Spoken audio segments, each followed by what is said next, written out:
कहानी शिखा की है, जिसकी बहुत अच्छी नौकरी थी। वो काम के सिलसिले में अक्सर बाहर रहा करती थी। बेटा, आन्या आजकल काफी शरारती हो रही है। उसको तुम समझाओ ना, पढ़ती ही नहीं है। अच्छा रुकिए, मैं अभी आई। आन्या, जो कि शिखा की 7 साल की बेटी है, शिखा उसके कमरे में जाती है और दरवाजा बंद कर लेती है।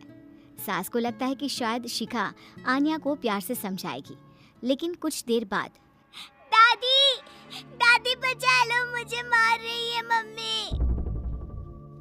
पीछे से शिखा आती है। पढ़ाई नहीं करोगी तो क्या करोगी? लोगों के घर पर बर्तन धोगी हैं? शिखा, क्या बकवास कर रही हो? दादी मैं पढ़ लूंगी, बस मम्मी को बोलो मुझे इतना ना मारे। शिखा, मैंने सोचा था तुम माँ हो, बच्चे को प्यार से समझाओगी, लेकिन नहीं, रहने दो तुम। कुछ दिनों के बाद शिखा सास के पास आती है। माँ, मैं सोच रही थी कि कुछ दिनों के लिए मैं आन्या के साथ वक्त बिताऊं। वो क्या है ना, लास्ट टाइम मैंने उसको मारा था, तो तब से वो। सास शिखा की बात पर खुश हो जाती है। हाँ हाँ, और क्या, बेटी है तुम्हारी, तुम नहीं समझोगी तो कौन समझेगा। शिखा आन्या के कमरे में जाती है कि तभी उसका फोन आ जाता है। आन्या, मेरा एक फोन आया है, मैं बाद में बात करती हूँ। आन्या बाहर दादी के पास आ जाती है। बेटा, माँ तुम्हारे साथ कुछ वक्त बिताना चाहती है, तो उसे वक्त देना। हाँ दादी, आप भी चलिए ना, मुझे बहुत डर लगता है। अरे नहीं बेटा, अपनी माँ से कैसे डरना है, जाओ जाओ बेटा। आन्या कमरे में जाती है, जहाँ माँ फोन पर बात करके फोन रख ही रही होती है कि माँ मुझे फोन दो ना, मैं गेम खेलूंगी। नहीं, मुझे पहले तुमसे बात करनी है। माँ, बातें करते करते भी तो गेम खेल सकती हूँ ना। लेकिन जैसे ही वो माँ का फोन लेती है, उसके हाथ से फोन गिरकर टूट जाता है। ये क्या किया बेवकूफ, बेकार लड़की, कुछ नहीं आता तुमको, तुम्हें तो मैं हॉस्टल में ही रख दूंगी। और फिर वो आन्या पर चिल्लाती हुई बाहर आ जाती है। सास देखती है कि जो शिखा आज बेटी से बात करने को कह रही थी, वो उस पर चिल्लाकर कमरे से बाहर आ रही है। अरे क्या हो गया शिखा, तुम तो उससे बात करने गई थी ना। माँ, ये लड़की ना किसी काम की नहीं है। अरे मैं तो इसके साथ बैठकर बात करना चाह रही थी, इसने मेरा फोन ही पटक दिया। तो शुक्र है कि फोन को कुछ नहीं हुआ, 50,000 का फोन है। अरे जब फोन को कुछ हुआ नहीं है तो बेटी के साथ कुछ पल आराम से बिता देती। मेरा मूड ऑफ हो गया है, बाद में बात करूंगी, मैं सोने जा रही हूँ। सास को शिखा की बात अच्छी नहीं लगती, पर क्या करती। बहू को बेटी की तरह समझने वाली सास सोचती है कि सारा दिन काम करके ये भी थक जाती होगी, वो बेटा बनकर घर की देखभाल कर रही है, तो क्या मैं उसके बच्चों का ख्याल नहीं रख सकती? मैं ही जाकर आन्या से बात कर लेती हूँ।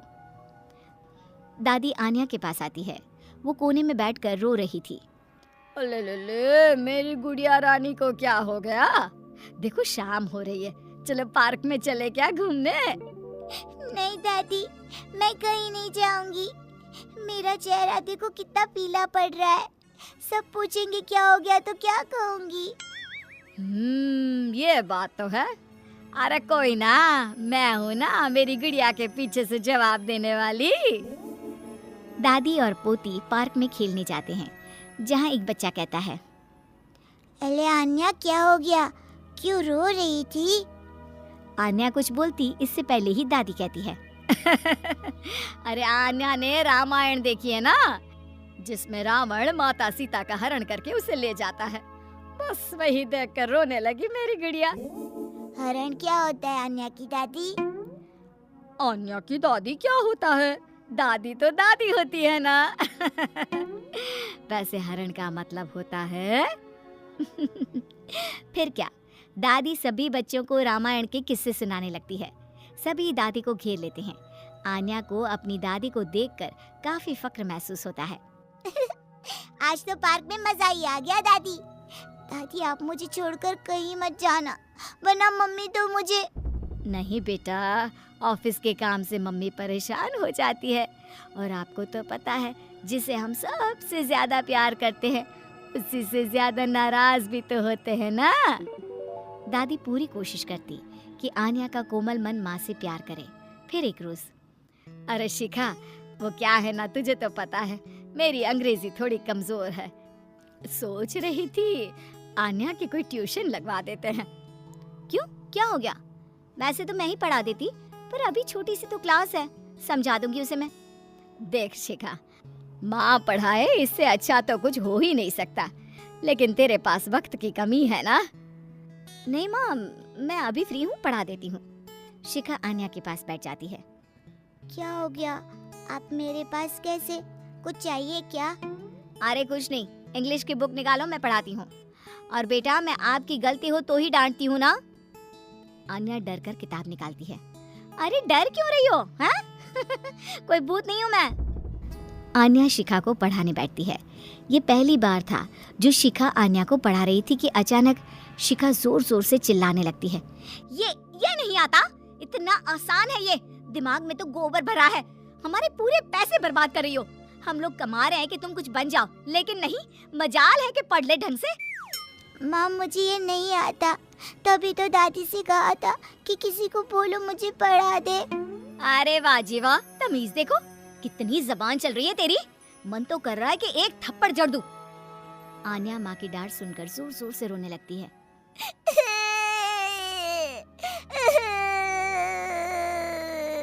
अरे अरे, क्या हो गया? क्या हुआ शिखा?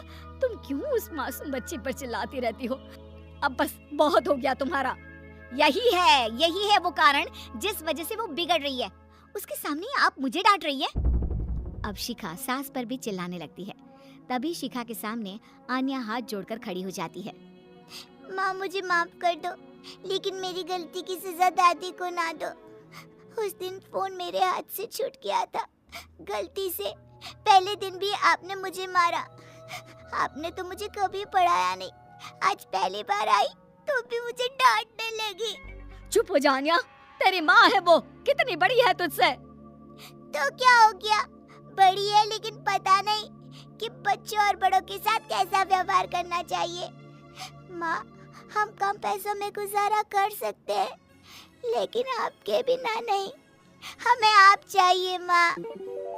छोटी सी आन्या की बात सुनकर शिखा की आंख में आंसू आ जाते हैं। उसे रियलाइज होता है कि उसने कैसे आन्या को परेशान किया है। मुझे माफ कर दो तुम दोनों। माँ, आपने मुझे हमेशा बेटी समझा, लेकिन मैं अच्छी माँ नहीं बन पाई। अरे नहीं नहीं बेटा, ऐसा नहीं कहते। देखो, ऐसी बात है कि जब जागो तब सवेरा।